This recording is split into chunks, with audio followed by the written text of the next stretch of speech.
400 বছরের পুরনো একটা চার্চ, আর এখানে আছে একটা রিয়েল মিরাকল স্টোরি। চলো নিয়ে যাই তোমাদের আজ ব্যান্ডেল চার্চে। অটো করে বেরোলাম আর কিছুক্ষণের মধ্যে পৌঁছে গেলাম। তো এখন আমরা চলে এসেছি ব্যান্ডেল চার্চ।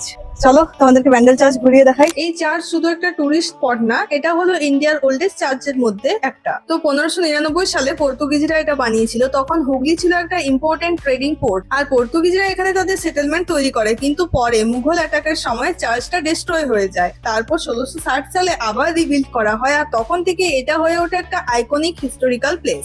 এরপর আমরা এসে ঢুকলাম মেন হলে, যেটা একদম সাইলেন্ট পিসফুল, একটা আলাদা স্পিরিচুয়াল ফিল ছিল।